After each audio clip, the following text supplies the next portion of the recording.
China is already at war with the United States. Now, we just need to start acting like it. Welcome to China Uncensored, I'm Chris Chappell. Real quick, YouTube has been trying to suppress China Uncensored hard since last November.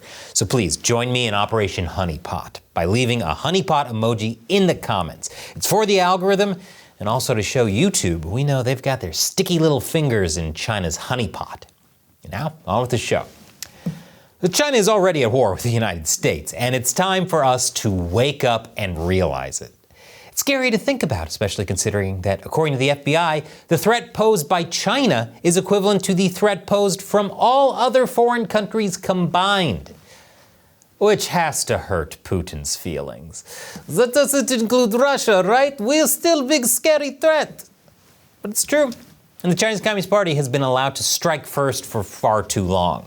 They're like Cobra, with the mentality of Cobra Kai, but without the catchy tunes of Cobra Starship.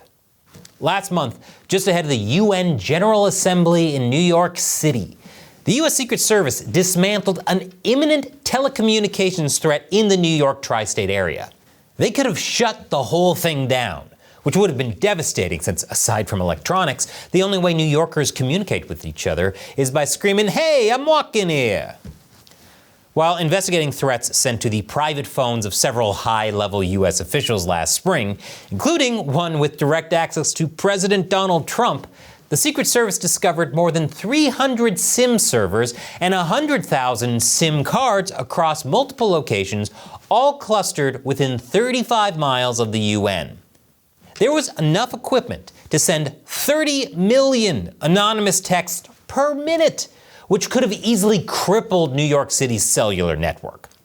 Although really, if they wanted to send that many texts, they could have just hired like 100 Gen Zers. But according to officials, the equipment also could have launched denial of service attacks and blocked the communications of emergency services like EMS and police dispatch, as well as vital business communications. But it gets worse. It turns out the plot was much bigger than people first thought, as the feds discovered an additional 200,000 SIM cards in New Jersey. You know China means business if they're actually willing to travel to New Jersey. On top of that, law enforcement sources said that similar operations had been uncovered in California and the Midwest in recent weeks.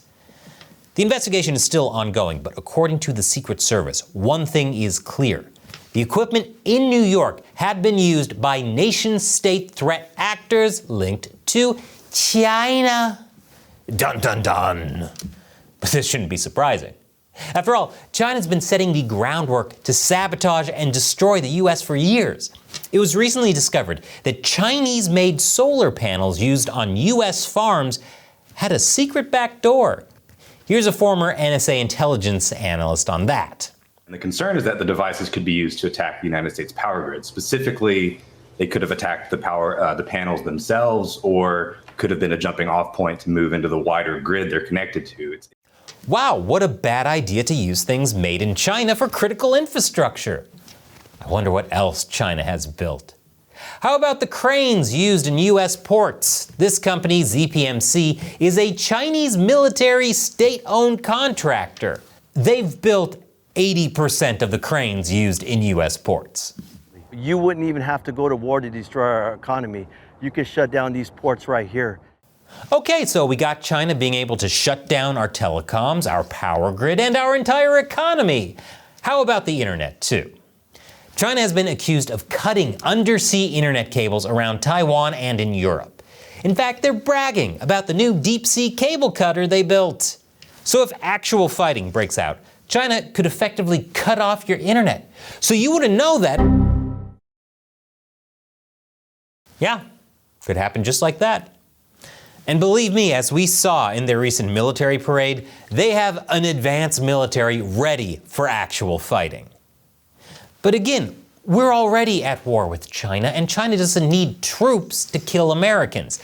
77,000 Americans die every year from Chinese fentanyl. And it gets worse. You know that whole war in Ukraine that's been going on for the past several years? The one that's draining a lot of US resources? It's essentially a Chinese proxy war against the West. They're propping up Russia financially and militarily. Without CCP support, I doubt Russia's invasion would still be going on. The reason China has been able to get away with all of this is because we as a nation have not come to terms with the fact that the Chinese Communist Party is at war with us. If we had, we wouldn't let them build the cranes in our ports or key components of our power grid. The reason most Americans don't realize we're already at war is because some of our leaders and the mainstream media aren't treating the China threat as seriously as they should. MIT recently published this article that says China is not a threat. How did they come to that conclusion? They took the word of Chinese state-run media and top communist officials when they said China isn't a threat. Unless it's possible the country at war with you might lie? Oh, look at that. I have more complex reasoning than the people at MIT. And it's not just limited to the US. Take the UK, for example. 2 British men, including a former parliamentarian researcher, were charged with spying for China, and the UK government killed the case. It was sabotaged from the very top because they would not allow the key witness to describe China as an enemy. So let me, dear viewers, tell you, the CCP is our enemy. They want to kill us. They want to break our country. And it's not just limited to what I've talked about in this episode. They want to change how we even think about who is an American. That's the topic on the latest episode of my other show, Deep Thoughts While Gaming. Click here to check that out. And as always, be sure to like and subscribe.